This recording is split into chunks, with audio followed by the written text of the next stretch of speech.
Eu queria convidar os irmãos a abrirem a palavra do Senhor no livro de Salmos, no capítulo 3. É um salmo curtinho, mas tem falado no meu coração já há alguns dias, algumas semanas de repente.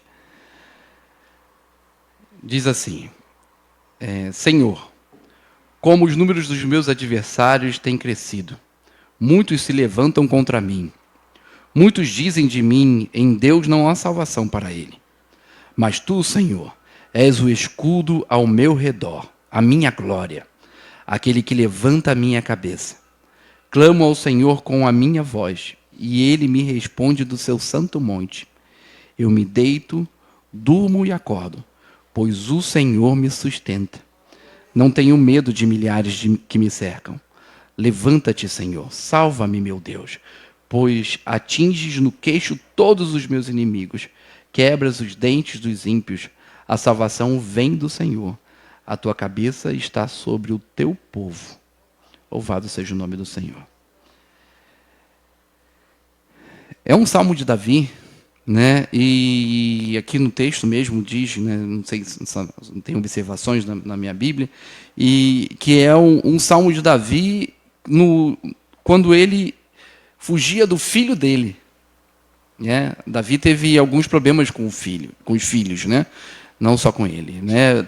Quando a gente lê a palavra, a gente vê que é reflexo da própria vida, do próprio pecado de Davi, né? Que gerou nos filhos dele problemas. E nesse caso, Absalão, que era um homem muito forte, seria, né, antes de Salomão nascer e antes de Deus mostrar para Davi que era Salomão que seria o rei, Absalão ele tinha todas as características de um rei. Você tem uma noção, até o cabelo de Absalão, a Bíblia comenta, que era um cabelo tão bonito, tão forte, que ele cortava uma vez por ano, porque pesava. Pesava. Era um homem bonito, um homem forte. Né? Mas ele tentou de tudo chamar a atenção do pai. E o pai não lhe dava a atenção que ele pedia, até a hora que ele decidiu: agora eu não quero só a atenção do meu pai, eu quero o reino. E aí ele começa a lutar contra Davi, e Davi tem que fugir às pressas. Por isso que a gente vê que ele fala assim: não tem salvação para ele, porque o povo olhava para ele, né? E a palavra diz que tem um homem em Benjamim que atira pedras nele nesse momento, né? E fala, tipo, não tem salvação para você. A Bíblia conta que quando ele chega na beira do Jordão, vem uma pessoa e fala: atravessa rápido, porque se você não atravessar, eles vão conseguir te pegar e vão te matar. Você imagina que tristeza, um homem que lutou a vida inteira, que teve muitos inimigos, e agora ele tem que fugir da própria família. É um momento difícil, não é? Mas em momentos difíceis, Davi foi usado por Deus para nos dar um exemplo. Exemplo de que quando dizem para você que não há salvação em Deus, estão mentindo. Porque se você busca ao Senhor,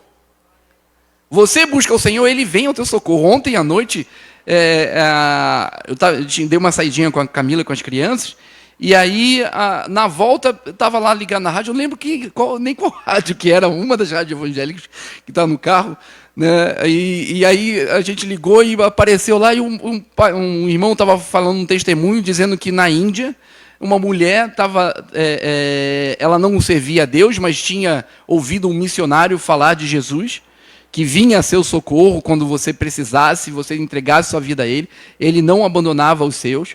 Né? E ela estava no meio da floresta e veio um tigre na direção dela. E ela começou a correr, imagina, correr de um tigre você não tem chance. Entendeu? E ele cravou a pata dele num braço dela, e aí naquele momento ela lembrou do missionário, ela falou: Jesus, me socorre. O tigre largou e fugiu. Largou e fugiu. Por quê? Porque Jesus, quando dizem para você que não tem salvação para a tua vida, é mentira. O mundo, o inimigo das nossas almas, né, se o diabo ele pode dizer que ele criou alguma coisa, é a mentira. É a mentira. Ele não tem poder sobre você. Por quê? Porque foi levado cativo na caminhada triunfal de Cristo. Todo o império das trevas foi levado cativo na caminhada triunfal, na entrada triunfal de Cristo. Eles acharam que tinham vencido, mas na realidade tinham perdido. Porque Cristo venceu tudo. Tem toda a autoridade dada por Deus, toda a autoridade. Os seus inimigos foram colocados debaixo dos seus pés. Dos pés de Cristo. E aí, irmãos, ele tenta mentir para você. Tenta dizer para você, olha só, não tem salvação para você, olha. E você olha para tudo ao seu redor e você diz, não tem. É doença que me atinge, é problema familiar que me atinge, é problema no meio do trabalho que me atinge, é problema no meio dos amigos, no meio dos vizinhos que me atingem. Né? Não tem salvação para mim. Né? Até desconhecidos que me atingem. E aí você começa a acreditar que aquilo que você ouviu, que não tem salvação para você, é verdade. Né? Tem um ditado antigo que diz que é mentira dita muitas vezes, né? Tem aparência de verdade, né? Mas não é verdade. Eu costumo dizer que meias verdades são mentiras inteiras. Você pega partes de um contexto e você diz assim, olha, não, realmente é isso que está acontecendo. E aí só que aquilo ali é parte. Lembra quando se eu não me engano, era o profeta Eliseu, acho que é o profeta Eliseu, me confundo às vezes, Elias e Eliseu, ele estava numa casa e, se eu não me engano, o rei da Síria manda cercar o monte onde ele estava. E aí o moço dele, o ajudante do profeta, acorda de manhã, olha, fica apavorado, ai meu senhor. Aí ele olha para ele, dá uma olhadinha na janela, aí ele fala, Senhor, abre os olhos desse meu irmão. E aí abre os olhos dele, o que acontece? Ele viu cercado de homens fortes, valentes, guerreiros, mas ele viu que eles estavam cercados pelos anjos do Senhor. Meu irmão, minha irmã, você não está dormindo? Você não consegue deitar a cabeça e descansar? Davi estava sendo perseguido, a data e a hora da morte dele estava marcado, ele não tinha como sobrepujar o filho dele com o exército dos inimigos dele, mas ele diz aqui que eu me deito, durmo e acordo, pois o Senhor me sustenta. Você, irmão, minha irmã, você tem esse mesmo Deus. O Deus que era ontem na época de Davi, é hoje na tua vida e ele continuará na tua vida. Quem? Deita. Encosta a cabeça no travesseiro. Entrega ao Senhor. O Senhor não está no meu controle, mas está no teu. Então eu vou deitar a minha cabeça, eu vou descansar no Senhor. E eu vou seguir, entregar a minha vida. Sabe, a gente fala assim, Senhor, eu vou entregar a minha vida ao Senhor, e a gente nunca entrega totalmente, não é verdade? Quantas vezes, não, mas isso aqui eu quero ter o controle, Senhor. Vamos parar com isso? Vamos entregar ao Senhor, falar, Senhor, guia os meus passos. Senhor, né, tem aquele hino que a gente canta, Jesus, meu guia né? Senhor, seja meu guia. Senhor, seja o meu valente.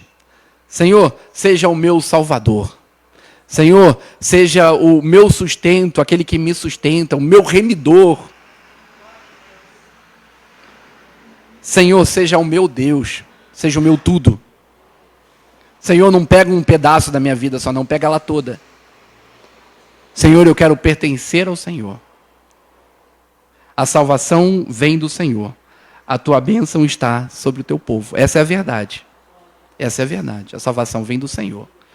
E a bênção de Deus está sobre nós, a igreja do Senhor. Deus abençoe os irmãos. A paz do Senhor.